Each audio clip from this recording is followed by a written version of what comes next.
Hi, this is Shahid Ali, CA Shahid Ali, and this is my podcast number 80. അപ്പം podcast ഇടാൻ കുറച്ച് വൈകിപ്പോയി. Personal issues, health issues എല്ലാം കൂടി വന്നപ്പോൾ ലേറ്റ് ആയതാണ്. ആൻഡ് ഇപ്പോഴാണ് നല്ലൊരു മൊമെൻ്റ് കിട്ടിയത് പോഡ്കാസ്റ്റ് ഇടാൻ. And first of all sorry for that late ആയതിന്. ഞാൻ എല്ലാവർക്കും അറിയാമല്ലോ പുതിയ വിശേഷം എന്താണെന്നുള്ളത്. ഞാൻ CA ക്വാളിഫൈഡ് ആയി. ഭയങ്കര സന്തോഷം.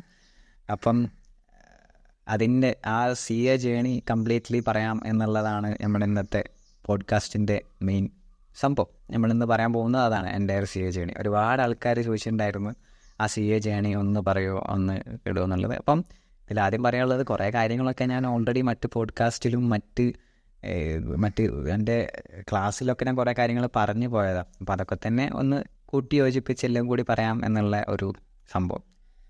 അപ്പം ഇതിൽ ആദ്യം തന്നെ എനിക്ക് പറയാനുള്ളത് സ്റ്റഡി ക്യാബ് കമ്മ്യൂണിറ്റി, എൻ്റെ സ്റ്റഡി ക്യാബ് കമ്മ്യൂണിറ്റിയിലുള്ള എല്ലാ സ്റ്റുഡൻസിനും big thank you so much. കാരണം എന്താണെന്ന് വെച്ച് കഴിഞ്ഞാൽ നിങ്ങൾ തന്ന സപ്പോർട്ടും കാര്യങ്ങളൊക്കെ ഭയങ്കരമായിരുന്നു. ഈവൻ ദോ എൻ്റെ എക്സാംസിന് ഞാൻ എക്സാം കഴിഞ്ഞ് വേറൊരു പോഡ്കാസ്റ്റിലും മറ്റ് ഓൺലൈൻ മീറ്റിങ്ങിനൊക്കെ വന്നപ്പോൾ നിങ്ങൾ തന്നൊരു സപ്പോർട്ട് ഉണ്ടായിരുന്നു. സാർ എന്തായാലും പാസ്സാവും, സാർ ഉറപ്പാണ് സാറേ എന്തായാലും പാസ്സാവും എന്നൊക്കെ പറഞ്ഞ് എനിക്കുള്ള സപ്പോർട്ടും നിങ്ങൾ ഒരുപാട് ആൾക്കാരുടെ പ്രാർത്ഥനയും എല്ലാം കൂടി മിക്സ് ചെയ്ത് വന്നപ്പം സത്യം പറഞ്ഞു കഴിഞ്ഞാൽ അതെല്ലാം കൂടി ഈ പറഞ്ഞ ഞാൻ ലാസ്റ്റ് ചെയ്ത അറ്റംപ്റ്റിന് ബാധിച്ചിട്ടുണ്ട്. അതുകൊണ്ട് തന്നെയാണ് ഞാൻ പാസ്സായത് എന്ന് തന്നെയാണ് ഞാൻ വിശ്വസിക്കുന്നത്.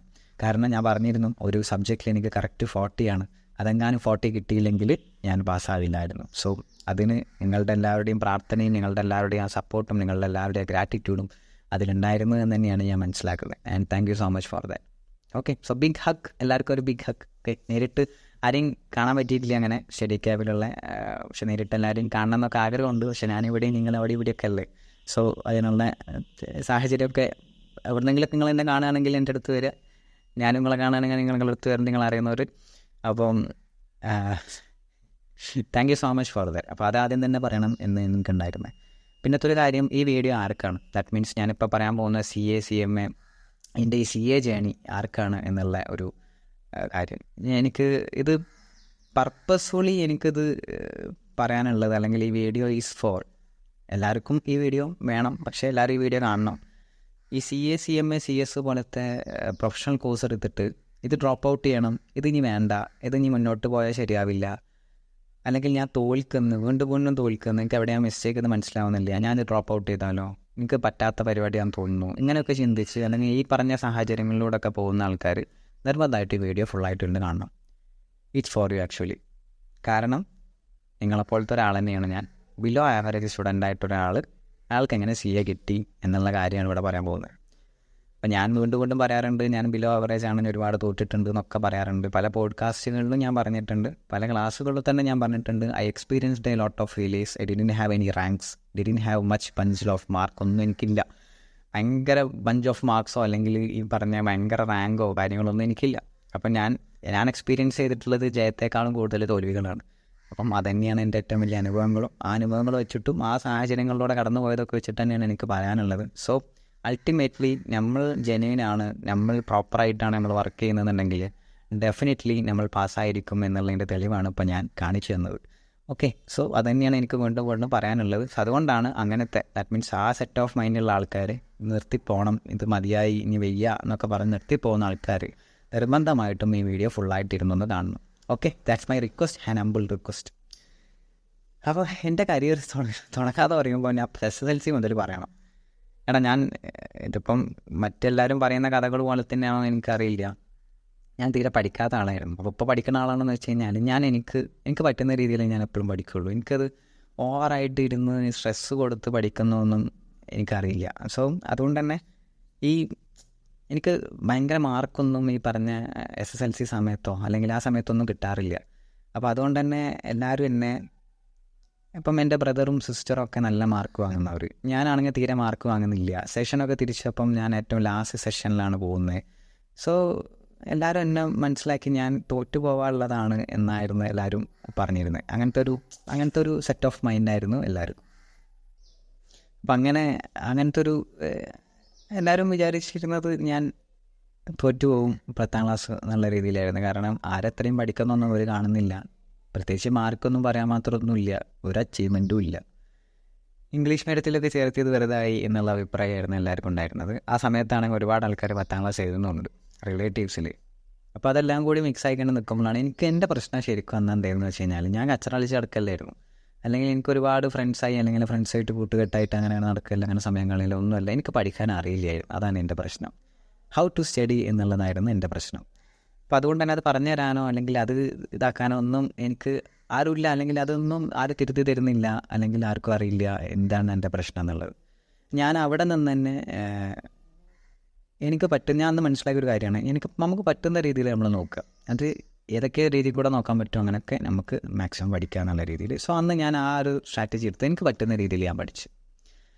അപ്പം ചില ഏരിയ നന്നായി നോക്കി, ചില ഏരിയ നോക്കിയില്ല. അപ്പോൾ ആ രീതിക്കൊക്കെ എനിക്ക് എൻ്റെ മനസ്സിൽ അത്ര ഉണ്ടായിരുന്നുള്ളൂ, പറ്റുന്ന രീതിയിൽ നമ്മൾ പഠിക്കുക എന്നുള്ള രീതി. അപ്പം അങ്ങനെ പഠിച്ച് പോയി എക്സാം എഴുതി. റിസൾട്ട് വന്നപ്പം എല്ലാവരെക്കാട്ടി മാർക്ക് എനിക്കുണ്ടായിരുന്നു. സത്യം പറഞ്ഞു കഴിഞ്ഞാൽ പറയുമ്പോൾ നിങ്ങളത് ഭയങ്കര സംഭവമാണ് എന്താണെന്ന് അറിയില്ല, എനിക്കത് ഭയങ്കര സംഭവമായത്.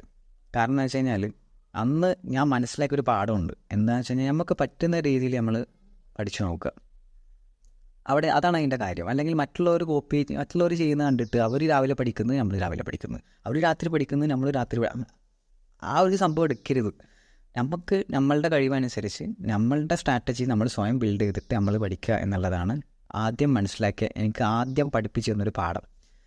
അതെൻ്റെ മനസ്സിലെപ്പോഴും ഉണ്ടായിരുന്നു. അപ്പം അത് വെച്ചിട്ട് തന്നെയാണ് അടുത്ത സ്റ്റെപ്പായിട്ടുള്ള +1 +2 കൊമേഴ്സ് ചൂസ് ചെയ്ത്. സയൻസ് നമ്മളെ കൊണ്ട് താങ്ങൂല എന്ന് ആദ്യം തന്നെ ഞാൻ മനസ്സിലാക്കിയിരുന്നു. കാരണം സയൻസ് പോലത്തെ സബ്ജക്റ്റ് പഠിക്കണമെങ്കിൽ അത്യാവശ്യം തല വേണം. അപ്പം അതെനിക്കില്ല. കാരണം ഫിസിക്സ് മാത്സ് പോലത്തെ സബ്ജക്റ്റിലൊക്കെ എനിക്ക് മാർക്ക് കുറവാണ്. അപ്പം അതിൻ്റെ അർത്ഥം എനിക്ക് തലയില്ല തന്നെയാണ്. കാരണം ഫിസിക്സ് മാത്സ് അതേപോലെ ലാംഗ്വേജ് സബ്ജക്റ്റ് ഇതൊക്കെ അത്യാവശ്യം പഠിക്കാൻ പറ്റണമെങ്കിൽ അയാൾക്ക് അത്യാവശ്യം നല്ല എന്താ പറയുക ബുദ്ധി ഉണ്ട് എന്ന് തന്നെയാണ്. പക്ഷെ നേരെ മറിച്ച് ഇത് ഇല്ലെങ്കിൽ അതിനർത്ഥം ഇല്ല എന്ന് തന്നെയാണ്. ഞാൻ ആ കാറ്റഗറി വിട്ട ആളായിരുന്നു. അതുകൊണ്ട് കൊമേഴ്സ് എടുക്കാമെന്ന് വിചാരിച്ചു. കൊമേഴ്സിൽ പോകുകയെന്നുണ്ടെങ്കിൽ കൊമേഴ്സ് ആക്ച്വലി സത്യം പറഞ്ഞു കഴിഞ്ഞാൽ 2 കൊല്ലം കൊമേഴ്സിക്ക് നല്ല മാർക്ക് ഉണ്ടായിരുന്നു. പക്ഷേ നോളജ് വൈസ് എനിക്കൊന്നും അറിയില്ലായിരുന്നു. കാരണം കൊമേഴ്സ് ശരിക്കും കാണാപ്പാടം പഠിച്ചു കഴിഞ്ഞാൽ നമുക്ക് മാർക്ക് കിട്ടും. അക്കൗണ്ടൻസി അടക്കം കാണാപ്പാടം പഠിച്ചാൽ മതി, നല്ല മാർക്ക് കിട്ടും. സോ അങ്ങനത്തെ കാറ്റഗറി പെട്ട ആളായിരുന്നു ഞാൻ. നന്നായി പഠിച്ച് എനിക്ക് +1 +2 അത്യാവശ്യം നല്ല മാർക്ക് കിട്ടി. കാണാപ്പാടം പഠിച്ചിട്ട്, ഞാൻ പറയുന്നത് കാണാപ്പാടം പഠിച്ചിട്ട് എനിക്ക് മാർക്ക് കിട്ടി. സോ അന്ന് എടുത്ത ഡിസിഷനായിരുന്നു CAക്ക് പോകാമെന്നുള്ളത്. എന്നെ ആരും നിർബന്ധിച്ചിട്ടില്ല CAക്ക് പോകാൻ. എല്ലാവരും തളർത്തിയിട്ടേ ഉള്ളൂ. വീട്ടുകാരെ പാരൻസ് ഒഴികെ, പാരൻസ് പറയാൻ പറ്റില്ല, പാരൻസ് ഒരിക്കലും തളർത്തിയിട്ടില്ല. എൻ്റെ ഓപ്ഷൻ എന്താണോ അതിനനുസരിച്ച് പോകാൻ തന്നെയായിരുന്നു അവരുടെ. അപ്പോൾ ഞാൻ CA ചൂസ് ചെയ്തപ്പം എന്നെ ഒരുപാട് ആൾക്കാർ മുഖത്ത് നോക്കി പറഞ്ഞിട്ടുണ്ട്, ഇത് എന്നെ കൊണ്ട് പറ്റുന്ന കാര്യമല്ല, ഇതെടുത്ത് കഴിഞ്ഞാൽ ഇത് പെടും, ഇത് കുറേ കഴിഞ്ഞാൽ നിർത്തേണ്ടി വരും, കുറേ ഇയർ ആവും, ഇതൊന്നും ആവാതെ അങ്ങനെ കിടക്കും, അങ്ങനെ എന്ന് പറഞ്ഞ് ഫുൾ നെഗറ്റീവ്സ് ആയിരുന്നു ആക്ച്വലി. പക്ഷെ അതെല്ലാം തള്ളിക്കളഞ്ഞ് ഞാനെടുത്ത കോഴ്സല്ല, ഞാനിത് എങ്ങനെയെങ്കിലും തീർക്കുമെന്നുള്ള ഉറച്ച വിശ്വാസത്തിൽ ഞാനിത് പോയി. പിന്നെ ഇത് എവിടെ പഠിക്കണം എന്നായിരുന്നു. അന്നൊക്കെ ഈ പറഞ്ഞ അന്ന് 60 കുട്ടികളുണ്ടെങ്കിൽ CA എടുക്കുന്ന ആരുമില്ല. ഞാൻ മാത്രമേ എൻ്റെ ക്ലാസ്സിൽ CA എടുത്തേണ്ടുള്ളൂ അന്ന് ഞാൻ പഠിക്കുന്ന സമയത്ത്. അപ്പോൾ അതുകൊണ്ട് തന്നെ ഇതിൻ്റെ കോച്ചിങ് ക്ലാസ്സസൊക്കെ കംപ്ലീറ്റ്ലി കുറവായിരുന്നു. അന്ന് എല്ലാവരും ചെന്നൈ പോവുക, CA ആയിട്ട് തിരിച്ചു എന്നൊക്കെ ഒരു സംഭവമായിരുന്നു. അപ്പോൾ ഇവിടെ ആകേണ്ടുന്ന കോച്ചിങ് ഇൻസ്റ്റിറ്റ്യൂട്ട് ഒന്ന് IIM ആയിരുന്നു, 2 ലക്ഷ്യ ഉണ്ടായിരുന്നു. ലക്ഷ്യയുടെ സ്റ്റാർട്ടിങ് ആയിരുന്നു അന്ന്. പിന്നെ CAC എന്ന് പറഞ്ഞൊരു ഇൻസ്റ്റിറ്റ്യൂട്ട് ഉണ്ടായിരുന്നു. ഇപ്പോൾ CAC ഉണ്ടോയെന്ന് അറിയില്ല എന്ന് തോന്നുന്നു. അപ്പം CAC അന്ന് ഭയങ്കര റെനൗണ്ട്, ഭയങ്കര ഫേമസ് ആയിരുന്നു. IIM കുറേ പഴയതാണ്, കുറേ മുമ്പ്. ലക്ഷ്യ സ്റ്റാർട്ടിംഗ് ആണ്. പിന്നെ അതൊന്നിന് പ്രൊമോഷനായിട്ട് പറയുന്നതല്ല, ജസ്റ്റ് അന്നത്തെ ആ ഒരു അങ്ങനെയാണ്. അപ്പം ഞാൻ അന്ന് ചൂസ് ചെയ്തത് കൊന്നിന് ഫീസ് അന്ന് കുറവ് ലക്ഷ്യയിലായിരുന്നു തോന്നുന്നു. So I think I choose Lakshya. ഞാൻ അതുകൊണ്ടാണ് തോന്നുന്നത് ലക്ഷ്യ ചൂസ് ചെയ്ത് ലക്ഷ്യയിൽ പോയി. ലക്ഷ്യയിൽ അടുപ്പിച്ചെടുത്ത് ഞാൻ ക്രാഷ് കോഴ്സിനാണ് ചേർന്നത്. ദാറ്റ് മീൻസ് ജൂണിലായിരുന്നു എക്സാം. അപ്പം ഏപ്രിലും മെയ്യും ഇരുന്ന് പഠിച്ച ജൂണിൽ എക്സാം ചെയ്യണം നല്ല രീതി. അപ്പോൾ വിത്തൗട്ട് ടേക്കിംഗ് എനി വെക്കേഷൻ ഒന്നും എടുക്കാതെ ഡയറക്റ്റ്ലി ഞാൻ joined for CA foundation, CA CPT എന്നാണ് പറഞ്ഞിരുന്നത്. അപ്പോൾ അവിടെ ജോയിൻ ചെയ്തപ്പം എൻ്റെ കൂടെ തന്നെ എനിക്കൊരു സയൻസുകാരനെ കിട്ടി. അവൻ സയൻസാണ്, +1 +2 സയൻസ് ആയിരുന്നു, ഞാൻ കൊമേഴ്സ് ആയിരുന്നു. സോ എൻ്റെ വിശ്വാസം ഞാൻ കൊമേഴ്സ് അല്ലേ, ഞാൻ എപ്പോഴും മുന്നിലുണ്ടാവുക എന്നായിരുന്നു. ആൻഡ് എക്സാമൊക്കെ എഴുതി റിസൾട്ട് വന്നപ്പോൾ അവൻ ജയിച്ച്, ഞാൻ തോറ്റ്. അപ്പം അൾട്ടിമേറ്റ്ലി ഭയങ്കര പെയിൻഫുൾ ആയിരുന്നു അത്. ഞാൻ തോറ്റതിനേക്കാളും പെയിൻഫുൾ ആയിരുന്നു അവൻ ജയിച്ചു പറഞ്ഞപ്പോൾ. കാരണം കൊമേഴ്സ് സ്റ്റുഡൻ്റായ ഞാൻ അവിടെ പരാജയപ്പെട്ടു. അത് അത്യാവശ്യം നല്ല +1 +2 മാർക്ക് വാങ്ങി ഞാൻ പരാജയപ്പെട്ട്. ആൻഡ് സയൻസ് സ്റ്റുഡൻ്റായി അവൻ ജയിച്ചു എന്നുള്ള ഒരു കാര്യം വന്നപ്പം ആൻഡ് ശരിക്കും പറഞ്ഞു കഴിഞ്ഞാൽ നല്ല തളർന്നിട്ട് വന്നു. കാരണം പിച്ച വെച്ചപ്പോൾ തന്നെ വീണുപോയി, ഭയങ്കര വീഴ്ചയിലോട്ടാണ് പോയത്. വീട്ടിൽ സത്യം പറഞ്ഞു കഴിഞ്ഞാൽ അന്ന് തന്നൊരു സപ്പോർട്ട് ഉണ്ടായിരുന്നു. കാരണം അത് ശരിക്കും പറഞ്ഞു കഴിഞ്ഞാൽ ഭയങ്കര ഒരു താങ്ങായിരുന്നു. അന്ന് പറഞ്ഞാൽ എന്നോട് വെച്ചാൽ നിൻ്റെ ഇഷ്ടമാണെങ്കിൽ തന്നെ റിപ്പീറ്റ് ചെയ്ത് പൊക്കോ, അല്ലെങ്കിൽ you can choose BCom. 2 option അവർ മുന്നിൽ വെച്ച്. ഒരു നിർബന്ധിതമായിട്ട് അപ്പോഴും നിർബന്ധിക്കുന്നില്ല അത് ചെയ്യുന്നു പറഞ്ഞിട്ട്. അത് ഭയങ്കര അത് അങ്ങനെ തന്നെയാണ്. ഇത് കേൾക്കുന്ന പാരൻസ് ഉണ്ടെങ്കിൽ definitely you should be like that. നമ്മളുടെ താല്പര്യം അനുസരിച്ച്, കുട്ടികളുടെ താല്പര്യം അനുസരിച്ച് മുന്നോട്ട് പോയാൽ മാത്രമേ അവർ ആ ഒരു കരിയറിൽ എന്തെങ്കിലും ബിൽഡ് ചെയ്യുള്ളൂ, എന്തെങ്കിലും സംഭവങ്ങൾ അവർ ഉണ്ടാക്കിയെടുക്കുകയുള്ളൂ. അല്ലെങ്കിൽ അവർക്കൊന്നും പറ്റില്ല. സോ അതന്നെയാണ് എനിക്കും പറയാനുള്ളത്. നിങ്ങളുടെ താല്പര്യം അനുസരിച്ചാണ് നിങ്ങൾ ഏതൊരു സാധനം ചൂസ് ചെയ്യുക. സോ എനിക്ക് ലെഫ്റ്റ് ആൻഡ് റൈറ്റ് വേറെ ഒന്നുമില്ല, എനിക്കത് കിട്ടിയേ പറ്റൂ എന്നുള്ള ഒരൊറ്റ മൈൻഡായിരുന്നു. സോ അഗെയിൻ പയറ്റാൻ തീരുമാനിച്ച് CPT പഠിച്ചെടുത്ത് കിട്ടും. അപ്പോൾ കുറേ കാര്യങ്ങൾ ഞാൻ മനസ്സിലാക്കി, ഒരുപാട് കാര്യങ്ങളുണ്ടായിരുന്നു. അതൊക്കെ ഒന്ന് എനിക്ക് നോളജ് കുറവാണെന്നുള്ള കാര്യം ഞാൻ മനസ്സിലാക്കി. കാരണം +1 +2 പഠിച്ചൊക്കെ പോലെ അല്ല CA വരുമ്പോൾ. 2 ഹോസ്റ്റലിൽ എനിക്ക് സെറ്റ് ആവുന്നില്ല എന്ന് മനസ്സിലാക്കി. സോ ഞാൻ വീട്ടിൽ നിന്ന് പോയി വരലാക്കി. 3 ഇതേപോലെ ഇങ്ങനെ പഠിച്ചാൽ പോരാ, ഇത് MCQs ഒക്കെ ഒന്ന് പ്രാക്ടീസ് ചെയ്യണം, കൂടുതൽ പ്രാക്ടീസ് ചെയ്ത് പഠിക്കണം എന്നുള്ള കാര്യം എന്താക്കി അതും ഞാൻ മനസ്സിലാക്കി. അപ്പോൾ ആ തിരിച്ചറിവുകൾ അനുസരിച്ച് ഞാൻ മാറ്റി പഠിച്ചപ്പോൾ എനിക്ക് നല്ല മാർക്കോടുകൂടി പാസ്സായി. എൻ്റെ ഇതിൽ കാണാം പാസ്റ്റ് വിത്ത് ഡിസ്റ്റിങ്ഷൻ എന്ന് കാണാം. അപ്പോൾ അന്ന് റാങ്ക് പോലെ എന്തോ സംതിങ് CPTയിൽ എന്തോ ഡിസ്റ്റിങ്ഷൻ എന്തോ സംഭവം ഉണ്ട്, നല്ല മാർക്ക് വന്നിരുന്നു അന്ന്. സോ അതെനിക്കൊരു ഭയങ്കര ഒരു മോട്ടിവേഷനായിരുന്നു. കാരണം പരാജയത്തിൽ നിന്ന് ഒരു വിജയം കിട്ടുമ്പോൾ അത് ഭയങ്കര ടേസ്റ്റാണത്. ആ വിജയം ഭയങ്കര ടേസ്റ്റാണ്. അത് ഫസ്റ്റ് എനിക്ക് കിട്ടുന്ന അവിടെയാണ്. കാരണം അത്രയും ടൈമിൽ ഞാൻ പരാജയപ്പെട്ട് 10ാം ക്ലാസ്സിലുള്ള ആ ഒരുപാട് ആൾക്കാരുടെ പറച്ചിലിനാണ് ഞാൻ പരാജയപ്പെട്ടത്. പക്ഷെ അവിടെ നിന്ന് കരകയറി വന്നു. പക്ഷെ അതിനേക്കാളും മാധുര്യമുള്ളതായിരുന്നു ഇപ്പോഴത്തെ വിജയം. കാരണം അന്ന് ഞാൻ തോറ്റപ്പം ശരിക്കും പറഞ്ഞു കഴിഞ്ഞാൽ നല്ല തളർന്നിരുന്നു. കാരണം ഇത് എന്നെക്കൊണ്ട് പറ്റുമോ എന്നുള്ള ചിന്ത വരെ ഒന്ന് വന്നിരുന്നു. പക്ഷെ അതൊക്കെ മാറ്റിമറിച്ച് CPT ഇത്രയും നല്ല മാർക്ക്, ഈവൻ എന്തോ എനിക്കന്ന് കുറഞ്ഞു പോയ സബ്ജക്റ്റിലടക്കം നല്ല മാർക്ക് അടക്കം എനിക്ക് പാസ്സാകാൻ പറ്റിയ ഇത് വന്നപ്പോൾ എനിക്കൊരു എക്സ്ട്രാ കോൺഫിഡൻസ് അവിടെ ബിൽഡ് ചെയ്തു. ദാറ്റ് മീൻസ് ഇതെനിക്ക് പറ്റും എന്നുള്ളൊരു കോൺഫിഡൻസ്. ദെൻ അഗെയിൻ വീണ്ടും ഞാൻ ജോയിൻ ചെയ്ത ലക്ഷ്യം ഡിസ്കൗണ്ട് തന്നു. സംഭവം അതായിരുന്നു. അപ്പോൾ അന്ന് ഈ പറഞ്ഞ നല്ല മാർക്ക് ഉണ്ടായപ്പോൾ ഒരു ഡിസ്കൗണ്ട് തന്ന് ജോയിൻ ചെയ്ത ഇത്ര എമൗണ്ട് കുറച്ച് തരാമെന്ന് പറഞ്ഞു. അങ്ങനെ ഞാൻ അവിടെ തന്നെ ജോയിൻ ചെയ്തു. അന്ന് ലക്ഷ്യയുടെ പരസ്യത്തിലൊക്കെ എന്നെ വന്നിരുന്നു കേട്ടോ. ഞാൻ ചെറിയൊരു കോളത്തിൽ ഇത്ര എമൗണ്ട് മാർക്ക് കിട്ടി എന്നൊക്കെ പറഞ്ഞിട്ട് ഒരു ഇതിലൊക്കെ വന്നിരുന്നു, ഞാൻ പത്രത്തിലൊക്കെ വന്നിരുന്നു. അപ്പം അതൊക്കെ രസമായിരുന്നു. അപ്പം അത് കഴിഞ്ഞ് ഞാൻ ഇൻ്ററിന് ജോയിൻ ചെയ്തു. അപ്പം ഇൻ്ററിന് ജോയിൻ ചെയ്തപ്പം ഒരു എന്താ പറയുക, ഒരു ഇത് പറയില്ലേ, എന്താ ഓവർ കോൺഫിഡൻറ്റ് അങ്ങനെ ഒരു സംഭവം. കാരണം CPT ഒക്കെ എത്ര മാർക്കിന് പാസ്സായ ആളാണ് ഞാൻ എന്നുള്ളതിൽ ആദ്യത്തെ 2 മാസം ഞാൻ പഠിച്ചില്ല. ഏറ്റവും വലിയ ബിഗ് മിസ്റ്റേക്ക് ആയിരുന്നു അത് ആക്ച്വലി അത്. അപ്പോൾ അന്ന് ഇതേപോലെ ലക്ഷ്യയിൽ ഉണ്ടായിരുന്ന ഒരു ഫാക്കൽറ്റി അവിടെ ഉണ്ടായിരുന്ന സ്റ്റാഫായിരുന്നു ജുനൈദിക്ക എന്ന് പറയും. ജുനൈദിക്ക ഇപ്പോൾ കൊന്ന് AAA ഫാക്കൽറ്റിയാണെന്ന് തോന്നുന്നു. ആ AAA ഫാക്കൽറ്റി ജുനൈദിക്ക എൻ്റെ ഇപ്പോഴും കോൺടാക്റ്റ് ഉണ്ട്. അന്ന് ജുനൈദൊക്കെ ഇതേപോലെ ക്ലാസ്സിൽ വന്നിട്ട് കുറച്ച് കാര്യങ്ങൾ പറഞ്ഞു തന്നു. ജുനൈദക്കും ഇതേപോലെ CA ചെയ്യുന്നുണ്ടായിരുന്നു.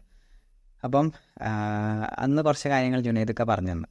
അന്ന് പറഞ്ഞു തന്ന കാര്യങ്ങൾ ഇതായിരുന്നു: നിങ്ങളെ ഫസ്റ്റ് അറ്റംപ്റ്റാണ് ഏറ്റവും നല്ല അറ്റംപ്റ്റ്. ആ അറ്റംപ്റ്റിനേക്കാളും നല്ല ഇത്രയും ടൈം കാര്യങ്ങൾ, ഇത്രയും ഒരു സൗകര്യങ്ങൾ നിങ്ങൾക്ക് കിട്ടില്ല. അങ്ങനത്തെ ഒരുപാട് പോസിറ്റീവ് ആൻഡ് നെഗറ്റീവ്സ് കാര്യങ്ങൾ ഒരുപാട് പറഞ്ഞാണ്. അവിടെ നിന്ന് ഞാനും തിരിച്ചറിഞ്ഞു. കാരണം ഇതേപോലെ ഇനിയൊരു അറ്റംപ്റ്റ് കിട്ടില്ല. സോ ഫസ്റ്റ് അറ്റംപ്റ്റ് ചെയ്യുന്ന ആൾക്കാർ ഇത് കാണുന്നുണ്ടെങ്കിൽ യു ആർ ഹാവിങ് ഏറ്റവും നല്ല അറ്റംപ്റ്റാണ് കിട്ടാൻ പോകുന്നത്. First attempt is the best attempt. അന്ന് ഞാൻ റിയലൈസ് ചെയ്തു. സോ ആ 2 മാസം ഉഴപ്പിക്കളഞ്ഞു. പിന്നീട് ഞാൻ അതുകൊണ്ട് പഠിക്കാൻ തീരുമാനിച്ചു. പക്ഷേ ലോട്ട്സ് ഓഫ് സ്ട്രഗിൾസ് എനിക്കുണ്ടായിരുന്നു. കാരണം എന്താണെന്ന് വെച്ച് കഴിഞ്ഞാൽ, ഒന്ന് ഞാൻ പോയി വരലായതുകൊണ്ട് തന്നെ ഞാൻ മലപ്പുറം തിരൂരാണ്, റെയിൽവേ ഉണ്ട്, പക്ഷേ കോഴിക്കോട് ക്ലാസ് ഉള്ളത്. അപ്പോൾ കോഴിക്കോട് പോയി വരണം എന്നുള്ളതായിരുന്നു ഏറ്റവും വലിയ സ്ട്രഗിൾ. അപ്പോൾ ഡെയിലി പോകണം, രാവിലെ എഴുന്നേൽക്കണം. രാവിലെ ഞാൻ മാത്രമേ എഴുന്നേറ്റാൽ പോരാ, എൻ്റെ പാരൻസ് എഴുന്നേൽക്കണം. കാരണം ഫുഡ് ഉണ്ടാക്കി തരാൻ ഉമ്മ എഴുന്നേൽക്കണം, എന്നെ കൊണ്ടാക്കി തരാൻ ഫാദർ എഴുന്നേൽക്കണം. സോ ഇവരൊക്കെ കഷ്ടപ്പെടുത്തിയിട്ടാണ് ഞാൻ പോകുന്നത്. സത്യം അത് ആലോചിക്കുമ്പോൾ ഒരു വിഷമായിരുന്നു. കാരണം എനിക്ക് വേണ്ടി അവരും കൂടി കഷ്ടപ്പെടുന്നുണ്ട്. സോ അതിനനുസരിച്ച് പ്രോപ്പർ റിസൾട്ട് എനിക്ക് കൊടുക്കാൻ പറ്റിയില്ലെങ്കിൽ മകനായി ജനിച്ചതിൽ ഏറ്റവും വലിയ പരാജയമായി പോകുന്നത്. സോ വീണ്ടും തോൽവിയാണ് കൊടുക്കുന്നുണ്ടെങ്കിൽ. സോ അതൊക്കെ മനസ്സിലുണ്ടായിരുന്നു. സോ നല്ല സ്ട്രഗിൾ ചെയ്തിട്ടുണ്ട് ആ സമയത്ത് പഠിക്കാൻ. കാരണം സമയം കിട്ടൂല.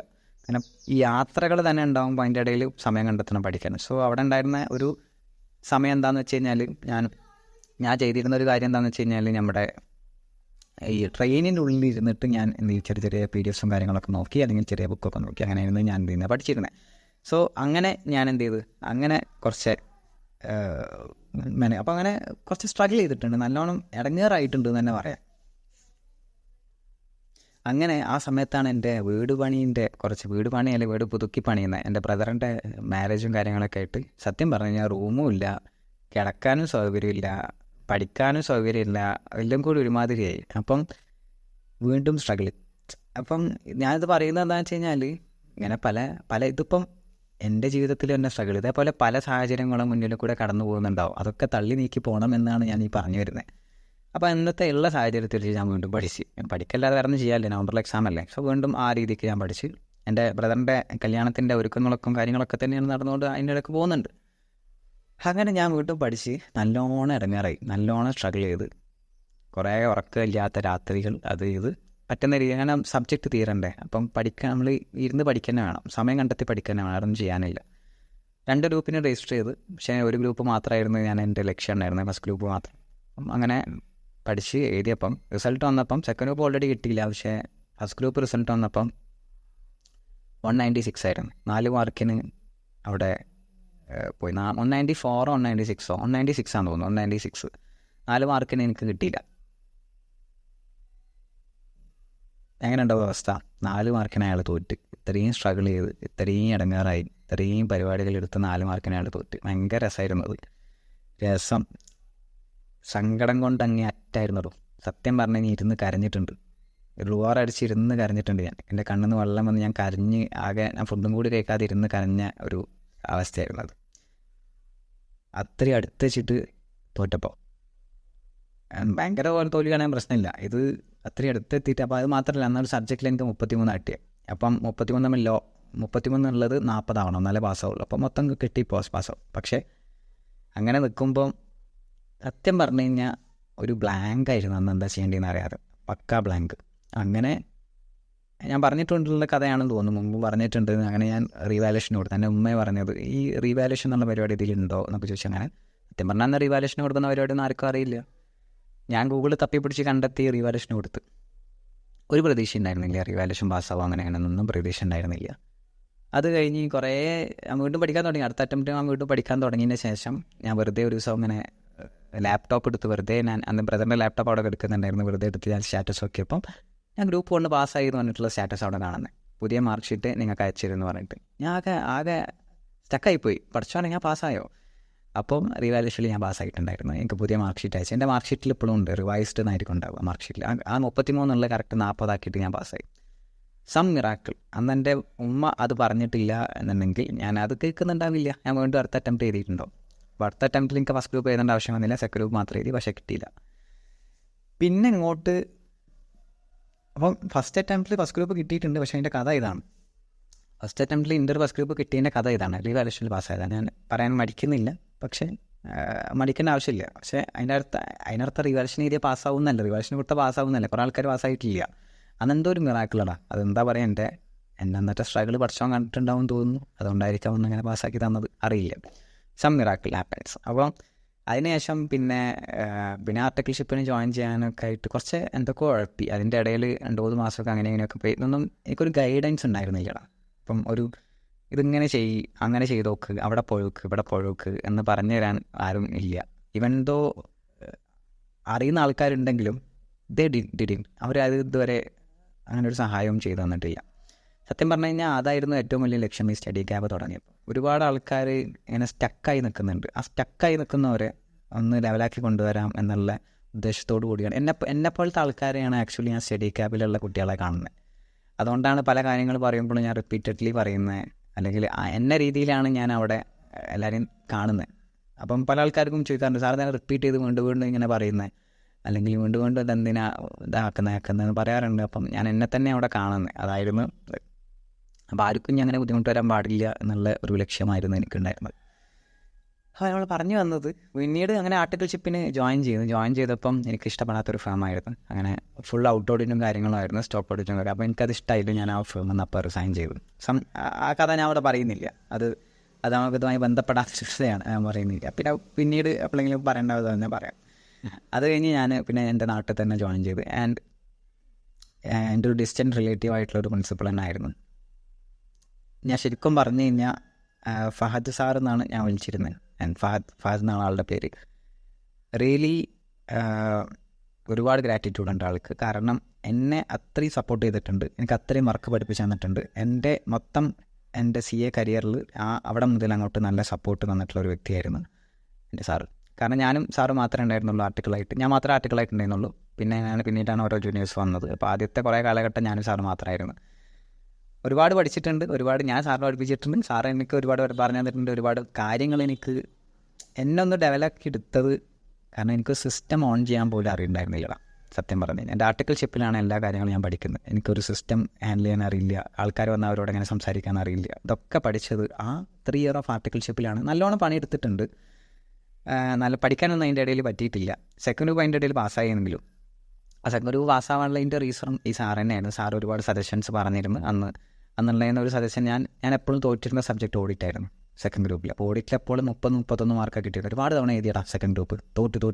തോറ്റ് ആകെ ഇടങ്ങേറായി. ആകെ ഇങ്ങനെ വലിഞ്ഞു മുറുകിയ അവസ്ഥയായിരുന്നു. അന്ന് സാറ് പറഞ്ഞ് എൻ്റെ പേപ്പർ എടുത്ത് നോക്ക്. ഞാൻ പേപ്പർ എടുത്ത് നോക്കി.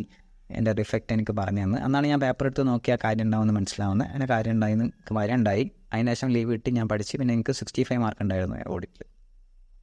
പറഞ്ഞ് ഇതൊക്കെ പറയുന്നത് എന്തിനാന്ന് വെച്ച് കഴിഞ്ഞാൽ, ഈവൻ ദോ ഫെയിലിയേഴ്സ് ആണെങ്കിലും ആ ഫെയിലിയേഴ്സ് നമുക്ക് സക്സസ് ആക്കാൻ പറ്റും. അങ്ങനെയാണ് ആ സെക്കൻഡ് ഗ്രൂപ്പ് പാസ്സാവുന്നത്. അപ്പം സാർ എനിക്ക് ഒരുപാട് ഹെൽപ്പ് ചെയ്തിട്ടുണ്ട് ആ സെക്കൻഡ് ഗ്രൂപ്പ് പാസ്സാവാൻ. അങ്ങനെ ആ 3 year ഓഫ് ആർട്ടിക്കിൾഷിപ്പിൻ്റെ ഇടയിൽ തന്നെയാണ് എൻ്റെ ടീച്ചിങ് കരിയറിൻ്റെ പതുക്കെ ഒരു തുടക്കം ഇങ്ങനെ കുറിക്കുന്നത്. അത് സാറും ഹെൽപ്പ് ചെയ്തിട്ടുണ്ട്. അന്ന് ലക്ഷ്യ ഓപ്പണിംഗ് ആണ്, തിരൂർ ഇങ്ങനെ ഓപ്പണിംഗ് ആയി വരുന്ന സമയത്ത്. അന്ന് അവിടെ ലക്ഷ്യയിൽ കുറേ ഈ പേപ്പർ വാല്യുവേഷനും കാര്യങ്ങളൊക്കെ ആയിട്ട് അങ്ങനെ കുറേ ബന്ധം അവിടെ വന്നു ലക്ഷ്യയിൽ. അങ്ങനെ പതുക്കെ ലക്ഷ്യയിൽ ഞാൻ കുറേ ക്ലാസ്സൊക്കെ എടുത്തിട്ടുണ്ടായിരുന്നു, പേപ്പർ വാല്യുവേഷൻ ചെയ്തിട്ടുണ്ടായിരുന്നു. അതാണ് എൻ്റെ സ്റ്റാർട്ടിങ് കരിയർ ടീച്ചിങ്ങിൽ. അങ്ങനെ കുറേ ആൾക്കാരായിട്ട് മിങ്കിൾ ചെയ്യാൻ പറ്റി. അങ്ങനെ ഒരു ബന്ധങ്ങൾ അവിടെ സ്ഥാപിച്ചെടുക്കാനായി. അങ്ങനെ ആർട്ടിക്കിൾഷിപ്പ് ഏകദേശം 3 വർഷത്തെ ആർട്ടിക്കിൾഷിപ്പ് അടിപൊളിയായിട്ട് തീർന്ന് നല്ലോണം വർക്ക് പഠിച്ച് നല്ലൊരു കോൺഫിഡൻസ് കിട്ടി. സ്വന്തമായിട്ട് വർക്ക് ചെയ്യാനുള്ളൊരു കോൺഫിഡൻസ് ഇല്ലേ, അത് അവിടെ നിന്ന് കിട്ടി. And really thankful to him. ആ ഫാറ്റ് സാറിനോട് അത്രയും താങ്ക്ഫുൾ ആണ്. കാരണം അത്രയും വർക്ക് പഠിപ്പിച്ച് അത്രയും കാര്യങ്ങൾ പറഞ്ഞു തന്ന് എനിക്ക് എന്നെ ഞാനാക്കി മാറ്റി എന്ന് പറയില്ലേ, എന്ന് വെച്ചാൽ ആൾക്കാരോട് എങ്ങനെ സംസാരിക്കണം അല്ലെങ്കിൽ എന്തൊക്കെ ചെയ്യണം എന്നുള്ള കാര്യങ്ങളൊക്കെ പറഞ്ഞു തന്ന് മൊത്തം കാര്യങ്ങളും പറഞ്ഞു തന്നൊരു ഫ്രീ ആക്കി തന്ന് എന്നാൽ വർക്കും ചെയ്യണം എന്നുള്ള രീതിയിൽ പ്രഷറൊന്നും ഇല്ലാതെ മൊത്തം കാര്യങ്ങളും ഹാൻഡിൽ ചെയ്യാൻ പറ്റിയിട്ടുണ്ടായിരുന്ന ഒരു നല്ലൊരു സ്ഥാപനത്തിൽ തന്നെയാണ് ഞാൻ ജോയിൻ ചെയ്തത്. So I really thankful to him. അപ്പോൾ എൻ്റെ ടീച്ചിങ്ങിനും അല്ലെങ്കിൽ ഈ പറഞ്ഞ കാര്യങ്ങളൊക്കെ എല്ലാത്തിനും സപ്പോർട്ടായിരുന്നു ആൾ അതിനൊന്നും എതിരായിരുന്നില്ല. അപ്പം അതൊക്കെ തന്നെയാണ് ഏറ്റവും വലിയ സംഭവം. അങ്ങനെ അത് കഴിഞ്ഞ് ഞാൻ സത്യം പറഞ്ഞു കഴിഞ്ഞാൽ ആ 3 year ഓഫ് ആർട്ടിക്കിൾഷിപ്പ് ഒരു ഭയങ്കര ഗ്യാപ്പ് പോലെ എനിക്ക് തോന്നി പഠിത്തത്തിൽ. കാരണം ഇനി ഫൈനൽ പഠിക്കണ്ടേന്നുള്ള കാര്യം പിന്നെ ഓർക്കുന്നത്. അങ്ങനെ ഞാൻ എവിടെ നിന്ന് സ്റ്റാർട്ട് ചെയ്യണം എന്ന് എനിക്കറിയില്ലായിരുന്നു ഫൈനൽ. അങ്ങനെ ഞാൻ സ്റ്റാർട്ട് ചെയ്തത് ഗ്രൂപ്പ് 2 സ്റ്റാർട്ട് ചെയ്തത്. കാരണം ഗ്രൂപ്പ് 2 ടാക്സ് അല്ലേ, അപ്പോൾ ടാക്സ് കുറേയൊക്കെ എനിക്ക് കുറച്ചും കൂടി കംഫർട്ടാണ്. സോ അങ്ങനെ ഞാൻ ഗ്രൂപ്പ് 2 ടാക്സ് എടുക്കാമെന്ന് വിചാരിച്ച് ടാക്സ് എടുത്ത്. ഇതായെന്ന് വെച്ചാൽ ഗ്രൂപ്പ് 2 എടുക്കാമെന്ന് വിചാരിച്ച് അങ്ങനെ അവിടെ DT IDT ഒക്കെയാണ്, പിന്നെ ഒരു എലക്റ്റീവ് പേപ്പർ വേണം, പിന്നെ ഒരു CMP ആണ്. അങ്ങനെ ഞാൻ ആ അറ്റംപ്റ്റ് ഭയങ്കരമായിട്ട് ഇരുന്നിട്ട് പഠിച്ച് ഒന്നും ചെയ്യാതെ, ദാറ്റ് മീൻസ് വേറെ ഒന്നുക്കോ തിരിയാതെ ഫുള്ളായിട്ട് ഇരുന്ന് ഞാൻ അറ്റംപ്റ്റിക്ക് വേണ്ടി ഫസ്റ്റ് ഫൈനൽ അറ്റംപ്റ്റ് എഴുതാൻ പോവാം. പക്ഷെ അൺഫോർച്ചുനേറ്റ്ലി ആ അറ്റംപ്റ്റിൻ്റെ കയ്യിൽ നിന്ന് പോയി. ഒരു പേപ്പർ വേറെ എനിക്ക് കിട്ടിയ മാർക്ക് 59, 56, 57 ആൻഡ് ഒരു പേപ്പറിൽ 24. ഭയങ്കര വിഷമമായിരുന്നു. കാരണം 3 സബ്ജക്റ്റ് എക്സംഷൻ പോയി എടുത്തെത്തിയിട്ട് ഒരു സബ്ജക്റ്റ് ഇട്ട് കിട്ടിയതുമില്ല. ഒന്നൊക്കെ ആ സബ്ജക്റ്റ് പാസ്സാവുകയാണെങ്കിൽ മതിയായിരുന്നു, അല്ലെങ്കിൽ ഇതിൽ മാർക്ക് കിട്ടുകയാണെങ്കിൽ അതായാലും മതിയായിരുന്നു. ഇതാണ് പഠിച്ചാണ് ഓരോ കളികൾ കളിക്കൂലേ, അതിലൊരു കളിയായിരുന്നു. ഭയങ്കര വിഷമമായിരുന്നു. കാരണം എന്താ വെച്ച് കഴിഞ്ഞാൽ നമ്മളിടുന്ന ഇങ്ങനെയൊക്കെ തോൽക്കുമ്പോഴാണ് ഭയങ്കര ഫീല്. പിന്നെ അത് കയറി വരണം, അതാണ് അതിൻ്റെ ഒരു കാര്യം. അപ്പോൾ നമുക്കിപ്പോൾ അതൊരു വിഷയമല്ലായിരുന്നു. കാരണം സെക്കൻഡ് ഗ്രൂപ്പൊക്കെ ഇൻ്റർവ്യൂ അത്രയും തോറ്റു വന്ന് വീണ്ടും തോറ്റപ്പോൾ. പക്ഷേ ഈ അടുത്തെത്തി തോൽക്കുമ്പോൾ ഭയങ്കര വിഷമമായിരുന്നു. അങ്ങനെ അത് കഴിഞ്ഞ് വീണ്ടും പഠിക്കാമെന്ന് വിചാരിച്ച് വീണ്ടും പഠിച്ച് എൻ്റെ പരിപാടികൾ നോക്കി. വരുമാനം വേണ്ടേ, അപ്പോൾ അതിൻ്റെ ഇടയ്ക്ക് വീണ്ടും ക്ലാസ് എടുക്കാനും മറ്റ് പരിപാടികളൊക്കെ ആയിട്ട് ചില്ലറ വർക്കൊക്കെ ചെയ്യലും അങ്ങനെയൊക്കെ ആയിട്ട് പോയി അതിൻ്റെ കൂടെ പഠിക്കും. അങ്ങനെ അടുത്ത 2ാമത്തെ അറ്റംപ്റ്റിൽ ഞാൻ ഗ്രൂപ്പ് 2 ഫൈനൽ പാസ്സായി. നല്ല കുറച്ചൊക്കെ മാർക്ക് ഉണ്ടായിരുന്നു, അത്യാവശ്യം. അതിന് IDT അത്യാവശ്യം മാർക്ക്. പിന്നീട് വീണ്ടും ഞാൻ ആ സമയത്താണ് എൻ്റെ ബ്രദർ എനിക്കൊരു ഓഫീസ് ഇട്ടെന്ന്. ബ്രദറിൻ്റെ ഹെൽപ്പോട് കൂടിയിട്ടാണ് ഞാൻ ഓഫീസ് ഇട്ടത്. ചെറിയൊരു സെറ്റ്. പിന്നെ ഫ്രീലാൻസ് ആയിട്ട് വർക്ക് ചെയ്യുന്നുണ്ടായിരുന്നു. അപ്പോൾ ബ്രദർ പറഞ്ഞ് ഒരു അഡ്രസ്സ് കീപ്പ് ചെയ്തോ, ഒരു ഓഫീസ് ഇട്ടോന്ന് പറഞ്ഞാൽ ഞാൻ ഓഫീസ് ഇട്ടതിന് ശേഷം പിന്നെ എന്താണെന്ന് വെച്ച് കഴിഞ്ഞാൽ റെസ്പോൺസിബിലിറ്റീസ് കൂടി. അപ്പം എൻ്റെ റെസ്പോൺസിബിലിറ്റീസ് എന്ന് പറയുമ്പം എനിക്ക് എൻ്റെ ഫാദറിനൊരു ബിസിനസ് ഉണ്ട്, ഫാദറിനൊരു കടയുണ്ട്. അപ്പോൾ ഒഴിവ് സമയങ്ങളിൽ എനിക്ക് അവിടെ പോയേ പറ്റും. അതിന് ഓപ്ഷൻ നോ പറയാൻ പറ്റില്ല. അപ്പം എനിക്ക് നോ പറയാൻ കുറേ കാര്യങ്ങൾക്ക് നോ പറയാൻ ഭയങ്കര പ്രശ്നമാണ്, ഭയങ്കര പേടിയാണ്. അപ്പോൾ അതുകൊണ്ട് എക്സ്പ്ലോയിറ്റ് ചെയ്യപ്പെട്ടിട്ടുണ്ട് പല സ്ഥലത്തും. അപ്പം ഇവിടെയും എക്സ്പ്ലോയിഷൻ അല്ല, പക്ഷെ നേരം നമുക്ക് ഫാദറിനോട് എങ്ങനെ നോ പറയാം. അപ്പം അങ്ങനെ ആ കടയുടെ ഉത്തരവാദിത്തം, 2 വീട്ടിലെ കുറച്ച് കാര്യങ്ങളായിട്ടുള്ള ഉത്തരവാദിത്തം, 3 ഓഫീസുമായി ബന്ധപ്പെട്ട ഉത്തരവാദിത്തം, 4 ക്ലാസ് എടുക്കാൻ പോകുന്നതിൻ്റെ കുറച്ച് കാര്യങ്ങളായിട്ടുള്ള ഉത്തരവാദിത്തം. ഇതിൻ്റെ ഇടയിൽ വേണം പഠിക്കാൻ. സത്യം പറഞ്ഞു കഴിഞ്ഞാൽ ഞാൻ ഓഫീസും കൂടി ഇട്ടപ്പം എല്ലാവരും ഉറപ്പിച്ച് ഞാനിനി പാസ്സാകാൻ പോണില്ല. കാരണം ഓഫീസും ഈ പറഞ്ഞ കാര്യങ്ങളൊക്കെ ആയിട്ട് മുന്നോട്ട് പോകുന്നു. ഇവരെങ്ങനെ പാസ്സാവാനാണ്, ഇവനവിടെ പഠിക്കുന്നത്? സത്യം, പല റിലേറ്റീവ്സും അന്ന് എന്നെ തീർത്തിരുന്നു, കൊന്നു കളഞ്ഞിട്ട്. അപ്പം ആരും പ്രതീക്ഷിക്കുന്നില്ല. പല ആൾക്കാരുടെ അഭിപ്രായമായിരുന്നു ഇവനൊക്കെ നിർത്തിയിട്ടൊന്നും ഇരുന്ന് പഠിക്കട്ടെ, എന്നാലല്ലേ പാസ്സാവുള്ളൂ, അല്ലെങ്കിൽ ഇവനെ എവിടെയെങ്കിലും കൊണ്ടാക്കി ക്യാമ്പിലൊക്കെ കൊണ്ടാക്കിയിട്ട് അങ്ങനെ പഠിക്കട്ടെ എന്നൊക്കെ പറഞ്ഞിട്ടുള്ള പല അഭിപ്രായം. ഞാൻ എപ്പോഴും മനസ്സിലാക്കുന്ന കാര്യം, നമ്മളുടെ കംഫർട്ട്, അത് ഇരുന്ന് പഠിക്കുക, അത് മതി നമ്മളെ പക്ഷേ അത് നമ്മൾ പഠിച്ചിട്ടില്ല എന്നുള്ളൊരു ഗിൽറ്റി ഫീൽ വരാൻ പാടില്ല. അത്രേ ഉണ്ടായിരുന്നുള്ളൂ. അപ്പം അതെപ്പോഴും ഞാൻ കാത്തു സൂക്ഷിക്കാറുണ്ട്. ഓരോ അറ്റംപ്റ്റ് എഴുതുമ്പോഴും ഞാൻ പഠിച്ചിട്ടുണ്ട് മാക്സിമം എന്നുള്ള കാര്യം ഞാൻ ഉറപ്പ് വരുത്താറുണ്ട്. അങ്ങനെ അറ്റംപ്റ്റുകളുടെ പൂരമായിരുന്നു പിന്നീട് അങ്ങോട്ട്. ഒരു ഗ്രൂപ്പും വെച്ചിട്ട്, ഫസ്റ്റ് ഗ്രൂപ്പ് വെച്ചിട്ട് അറ്റംപ്റ്റ് കിട്ടുന്നില്ല, വീണ്ടും തോൽക്കണ. പല സബ്ജക്റ്റിൽ പല മാർക്ക്. എനിക്ക് എവിടെയാണ് മിസ്റ്റേക്ക് എന്ന് സാധാരണ എനിക്ക് മിസ്റ്റേക്ക് കണ്ടെത്താൻ പറ്റാറുണ്ട്. പക്ഷേ ഈ ഫസ്റ്റ് ഗ്രൂപ്പിൽ എനിക്ക് മിസ്റ്റേക്ക് കണ്ടെത്താൻ പറ്റുന്നില്ല, എവിടെയാണ് ഈ പ്രശ്നം വരുന്നത് എന്നുള്ളത്. അങ്ങനെ ഒരുപാട് എഴുതി അങ്ങനെ കുറേ തവണ എഴുതി ഇപ്പോഴാണ് പാസ്സാവുന്നത് സത്യം പറഞ്ഞു കഴിഞ്ഞാൽ. ഇതിനിടയിൽ ഒരുപാട് കാര്യങ്ങൾ ഉണ്ടായിട്ടുണ്ട്. എല്ലാത്തും നമുക്ക് പറയാൻ പറ്റില്ല സത്യം പറഞ്ഞു കഴിഞ്ഞാൽ. വിഷമിപ്പിക്കുന്ന ഒരുപാട് ഹേർട്ടാവുന്ന, ബ്രേക്കാവുന്ന ഒരുപാട് ഇൻസിഡൻസ് ഉണ്ടായിട്ടുണ്ട്. പേഴ്സണലി ഒരുപാട് ആൾക്കാർ കുറ്റപ്പെടുത്തിയിട്ടുണ്ട്, പേഴ്സണലി ഒരുപാട് ആൾക്കാർ വേദനിപ്പിച്ചിട്ടുണ്ട്, പേഴ്സണലി ഒരുപാട് ആൾക്കാർ കളിയാക്കിയിട്ടുണ്ട്.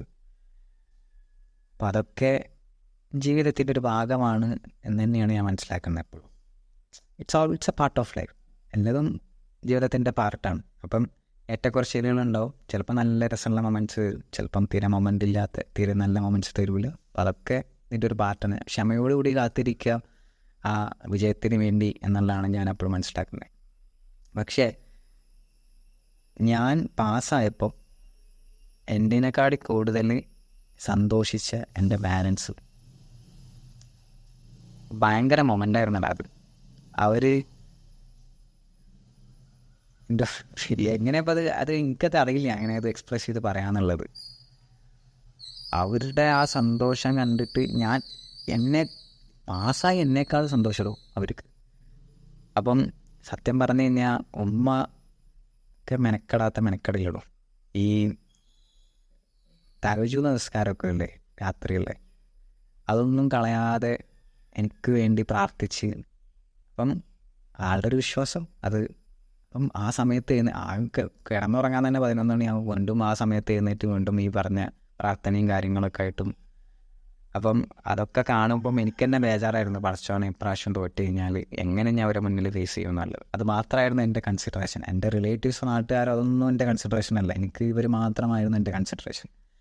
സോ സത്യം പറഞ്ഞു കഴിഞ്ഞാൽ അത് ഇവരുടെ ആ മുഖത്തുണ്ടായിരുന്ന ആ എക്സ്പ്രഷൻ, ഇറ്റ്സ് റിയലി, അതെനിക്കറിയില്ല എങ്ങനെ പറഞ്ഞു തരേണ്ടതെന്നുള്ളത്. അപ്പം എല്ലാവരുടെ പാരൻസും അങ്ങനെ തന്നെയാടാ. നിങ്ങളുടെ ആ ഒരു മൊമെൻറ്റിന് വേണ്ടി വെയിറ്റ് ചെയ്തിരിക്കുക അവർ. നിങ്ങളുടെ എഫേർട്ടിൽ മാക്സിമം ഇട്ട് കൊടുത്തില്ലെങ്കിൽ നിങ്ങൾ അവരോട് ചെയ്യുന്ന ഏറ്റവും വലിയ തെറ്റാണത്. അപ്പം ഞാൻ ഇതൊക്കെ പറഞ്ഞ് കുറേ കാര്യങ്ങൾ ഞാൻ പറഞ്ഞില്ല, സ്കിപ്പ് ചെയ്തു. പറഞ്ഞു കഴിഞ്ഞാൽ ഭയങ്കര ബോറായിപ്പോൾ. എല്ലാതും കൂടി പറയാൻ വന്നു കഴിഞ്ഞാൽ നമുക്കിപ്പോൾ ഈ സീരീസിൽ തീരൂല. അപ്പോൾ എനിക്ക് ഈ ഡ്രോപ്പ് ഔട്ട് ചെയ്യണം അല്ലെങ്കിൽ ഇത് നിർത്തിപ്പോണം എന്നുള്ളവരോട് എനിക്കൊരു ഹമ്പിൾ റിക്വസ്റ്റ് ഉള്ള എന്താണെന്ന് വെച്ച് കഴിഞ്ഞാൽ, നിങ്ങൾ മാക്സിമം നിങ്ങളെ കൂടെ പറ്റുന്ന രീതിയിൽ നോക്കണം. ഒരു തവണ തോറ്റ് കഴിഞ്ഞാൽ വൈ യു ഫെയിൽഡ് എന്നുള്ള കാര്യം നിങ്ങൾ ചിന്തിക്കുക. എന്തുകൊണ്ടാണ് നിങ്ങൾ തോറ്റത് എന്നുള്ളത് നിങ്ങൾ ചിന്തിക്കണം. വൈ യു ഫെയിൽഡ് അത് കണ്ടെത്തി തിരിച്ചറിയാൻ പറ്റിക്കഴിഞ്ഞാൽ നിങ്ങൾ അടുത്ത അറ്റംപ്റ്റ് പാസ്സാവട്ടെ എന്തായാലും. അതാണ് ഞാൻ ചെയ്യുന്ന കാര്യം. എപ്പോഴും അതാണ്, എന്തുകൊണ്ട് തോറ്റു എന്നുള്ളത് ഞാൻ നോക്കുക, എന്നിട്ട് അതിനുള്ള ഒരു പരിഹാരം കാണും.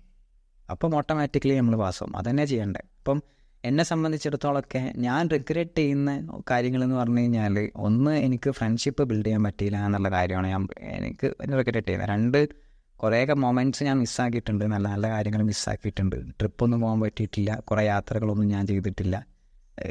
അതിൻ്റെ സാഹചര്യങ്ങൾ ഞാൻ ഈ എടുത്തുകൊണ്ട് മാത്രമെന്നല്ല പറയുന്നത്. അപ്പം ഞാൻ പറഞ്ഞില്ലേ, എനിക്ക് റെസ്പോൺസിബിലിറ്റീസ് ഇഷ്ടം പോലെ ഉണ്ട്. അപ്പോൾ അതൊക്കെ കഴിഞ്ഞിട്ട് വേണം എനിക്ക് പഠിക്കാനോ മറ്റു കാര്യങ്ങൾ ചെയ്യാനോ ഒക്കെ. അപ്പം അതിൻ്റെ ഇടയിൽ നിന്നുകൊണ്ടാണ് ഞാൻ ഈ പഠിച്ചിരുന്നത് സത്യം പറഞ്ഞു കഴിഞ്ഞാൽ.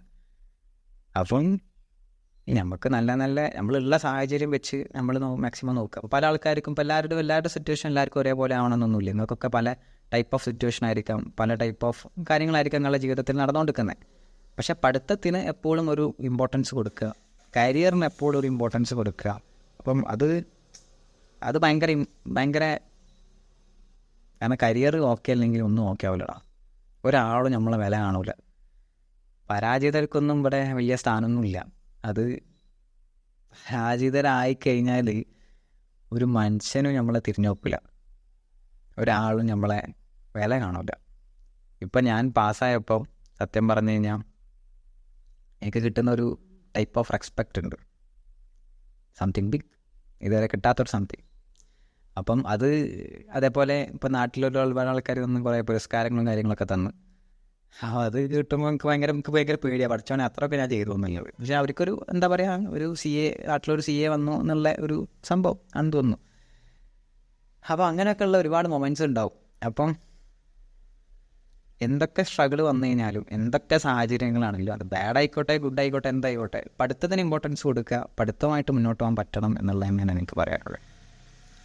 അപ്പോൾ അതിന് നോ മേഴ്സി.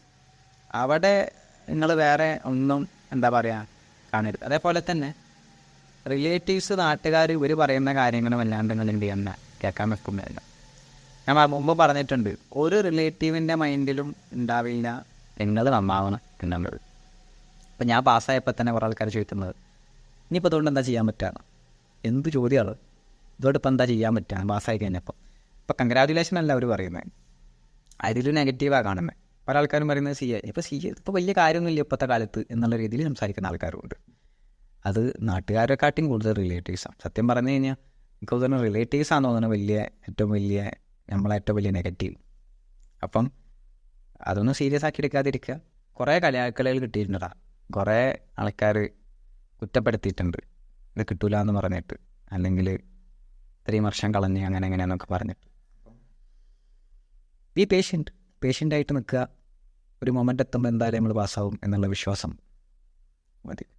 മെനക്കെടുക മാക്സിമം. നമ്മളെക്കൊണ്ട് പറ്റുന്ന രീതിയിൽ ഞാൻ എപ്പോഴും പറയുന്ന ഒരു ഡയലോഗാണത്. പറ്റുന്ന രീതിയിൽ നമ്മൾ മെനക്കെട്ടി വെക്കണം. അതിൽ നമ്മൾ എൻജോയ്മെൻറ്റ് മറ്റേത് കളയണം എന്നല്ല. ഞാൻ കുറേ അങ്ങനെ കളഞ്ഞിട്ടുണ്ട്. എനിക്ക് പല കാര്യങ്ങളും ചെയ്യാൻ പറ്റിയിട്ടില്ല.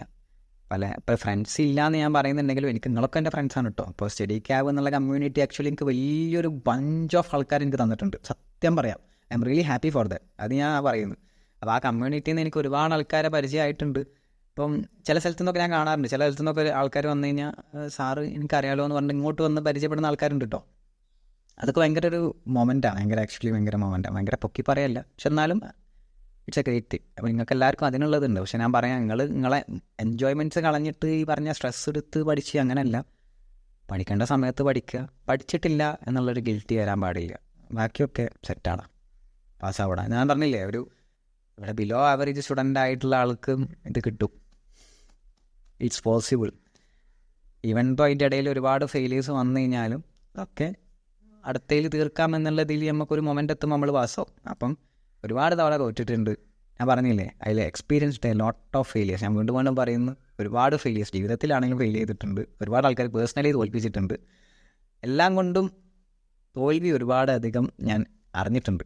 അപ്പം അങ്ങനത്തെ ഒരാൾക്ക് മുന്നിലൊരു ജയം വരുമ്പോൾ അത് വലിയ രസം തന്നെയാണ്. അപ്പോൾ എനിക്ക് ഭയങ്കര ഹാപ്പി മൊമെൻറ്റ്സ് ആയിരുന്നു.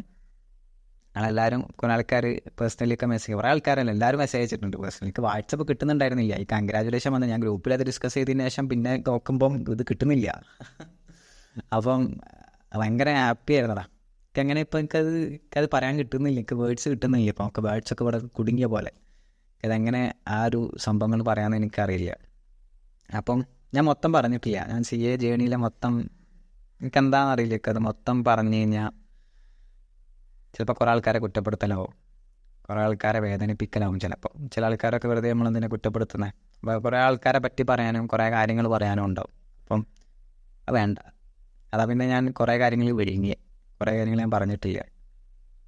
നല്ല കാര്യങ്ങൾ മാത്രം പറഞ്ഞ് മോശമായ കുറേ കാര്യങ്ങൾ ഞാൻ പറഞ്ഞിട്ടില്ല. മോശമായ സാഹചര്യങ്ങൾ ഒരുപാട് ഉണ്ടായിട്ടുണ്ട് ഇതിൻ്റെ ഇടയിലൊക്കെ. അപ്പം ആ സാഹചര്യങ്ങളൊക്കെ തരണം ചെയ്ത് വരിക എന്ന് തന്നെയാണ് എനിക്ക് വീണ്ടും പറയാനുള്ളത്. അപ്പം എല്ലാവർക്കും എന്താപ്പം ഞാൻ പറഞ്ഞു തരണ്ടേ, പറ്റുമടാ, ഇതൊക്കെ പാസ്സാക്കി എടുക്കാൻ പറ്റും. ഓക്കെ, നിങ്ങൾ നിങ്ങളിൽ ഒരു വിശ്വാസം അർപ്പിക്കുക, നമുക്കിത് പറ്റും എന്നുള്ള നമുക്കൊരു സ്വയം ഒരു വിശ്വാസമില്ലേ, അതില്ലാന്നുണ്ടെങ്കിൽ നടക്കില്ല. രണ്ടാമത്തെ കാര്യം മൈൻഡ് ഓക്കെ ആവുക. നിങ്ങളുടെ മൈൻഡ് അതിന് ഓക്കെ അല്ല, നിങ്ങളുടെ മൈൻഡ് വേറെ എന്തെങ്കിലും ഡിസ്റ്റർബ്ഡ് ആണെങ്കിൽ പഠിത്തം നടക്കില്ല, സത്യം പറയാൻ നടക്കില്ല. അപ്പോൾ മൈൻഡ് ഓക്കെ ആക്കുക, മനസ്സിനെ ഇതിനുള്ളിൽ കൊണ്ടുവരിക എന്നുള്ള കാര്യം, ദാറ്റ് മീൻസ് ഇത് നടക്കും. പിന്നെ നിങ്ങളെ പാരൻസിനെ കുറിച്ച് ആലോചിക്കുക. കാരണം നിങ്ങളുടെ ആ മൊമെൻറ്റിന് വേണ്ടി നിങ്ങളാ കോൺവോക്കേഷനില്ല. ഇപ്പം എൻ്റെ കോൺവോക്കേഷന് കാത്തിരിക്കുക അവർ. അപ്പം എന്നോട് പറയുന്നത് ഈ തൊപ്പിയിട്ടുള്ള പരിപാടി എപ്പോഴാണ് ചോദിക്കുന്നുണ്ട്. അപ്പം കോൺവോക്കേഷന് അതേമാതിരി നിങ്ങളെ പാരൻസിനെ കൊണ്ടുപോവുക. അപ്പോൾ അവർക്കൊക്കെ അതൊക്കെ ഭയങ്കര മൊമെൻ്റാണ്. അത് it's A great thing actually. അത് നിങ്ങൾക്കൊക്കെ വേണ്ടി കാത്തിരിക്കാടാ അവരൊക്കെ അങ്ങനത്തെ മൊമെൻറ്റ്സ് നമുക്ക് മക്കളായ നമുക്ക് എന്തെങ്കിലും കൊടുക്കാൻ പറ്റണമെങ്കിൽ അതൊക്കെ നമുക്ക് കൊടുക്കാൻ പറ്റുള്ളൂ. അപ്പം അങ്ങനെയൊക്കെ കൊടുക്കുക, മാക്സിമം ട്രൈ ചെയ്യുക.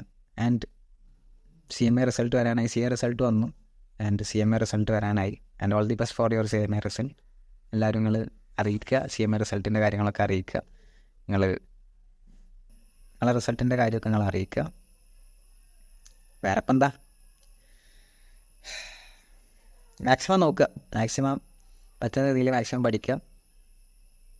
റിസൾട്ട് വന്നാൽ അറിയിക്കട്ടെ, റിസൾട്ട് വന്നാൽ എല്ലാവരും അറിയിക്കുക. നമുക്ക് ഇനി അടുത്ത ടോപ്പിക്കായിട്ട് വരാം. ഞാനിപ്പോൾ എന്താണെന്ന് അറിയില്ല, ഞാൻ ഇമോഷണലി കുറച്ച് സന്തോഷമാണോ സങ്കടമാണോ എന്താണെന്ന് അറിയില്ല. ഏതായാലും എനിക്ക് നിങ്ങളോട് എല്ലാവരോടും താങ്ക്സ് പറയാനുണ്ട്. സ്റ്റഡി ക്യാബിൻ്റെ കമ്മ്യൂണിറ്റി ഞാൻ വീണ്ടും പറയുന്നു താങ്ക്സ്. പിന്നെ എന്തൊക്കെ സ്ട്രഗിളോ എന്തൊക്കെ ഹെർട്ടോ ആരൊക്കെ എന്തൊക്കെ പറഞ്ഞാലും സ്ട്രോങ് ഡിറ്റർമിനേഷൻ എടുക്കുക, മുന്നോട്ട് പോവുക, പാസ്സാവൂടാ. ഞാൻ വീണ്ടും പറയുന്നതാണ്, നിങ്ങളുടെ മനസ്സിനുള്ളിൽ ആ ഒരു ജെന്യൂൻ ആ loyalty to this subject, to this career ഉണ്ടെന്നുണ്ടെങ്കിൽ ഡെഫിനറ്റ്ലി നിങ്ങൾ പാസ്സാവും. അതിലാണ് തന്നെ ഞാൻ വിശ്വസിക്കുന്നത്. ഓക്കെ, സോ ഇടയിൽ 2-3 ഫെയിലിയേഴ്സോ അല്ലെങ്കിൽ ഇടയിൽ 2-3 കാര്യങ്ങൾ എന്ത് വന്നു കഴിഞ്ഞാലും അതൊക്കെ തട്ടിത്തെറിച്ചിട്ട് പോവുക, അത്ര എങ്ങനെയാലും പാസ്സാവും. Okay, so see you in next podcast. ഞാനിപ്പോൾ ഇനി കൂടുതൽ പറയാൻ വന്നു കഴിഞ്ഞാൽ ഞാൻ ഇമോഷണലാവും. ഞാൻ ഇമോഷണലായി എന്നെ പിടിച്ചാൽ കിട്ടില്ല. ഭയങ്കര ഇമോഷണൽ പേഴ്സണാണ്. അപ്പം ഭയങ്കര സെൻസിറ്റീവാന്ന് പറയില്ലേ, എനിക്കത് താങ്ങൂല. അപ്പോൾ ഞാനത് കുറേ കാര്യങ്ങൾ പറഞ്ഞില്ല. അപ്പം നല്ലതും പറയാമെന്നൊക്കെ മനസ്സിലുണ്ടായിരുന്നു. പക്ഷേ ഞാൻ ആലോചിച്ചപ്പം വെറുതെ ചില ആൾക്കാർക്ക് അത് ഹേർട്ടിങ് ആവും, അല്ലെങ്കിൽ ചില ആൾക്കാരെ കുറ്റപ്പെടുത്തലാവും ചിലപ്പോൾ ഞാൻ ഓരോ കാര്യങ്ങൾ ഒരു ഇൻസിഡൻറ്റ് പറയുമ്പം. സോ അത് വേണ്ട എന്ന് തോന്നി. So see you in next podcast. Bye, കാണാം. എന്തെങ്കിലും പേഴ്സണലി എന്തെങ്കിലും ചോദിക്കാണ്ടെങ്കിൽ you can just ask me, എൻ്റെ മെസ്സേജ് ചെയ്താൽ മതി. ആൻഡ് എന്തെങ്കിലും ടിപ്സ് പഠിക്കാൻ പറ്റുന്നില്ല അല്ലെങ്കിൽ അങ്ങനത്തെ കാര്യങ്ങളൊക്കെ ഉണ്ടെന്നുണ്ടെങ്കിൽ you can just message me. Always there for you. Okay, so don't worry, നമ്മളിത് പാസ്സാക്കി എടുത്തിരിക്കും. Okay, so don't very.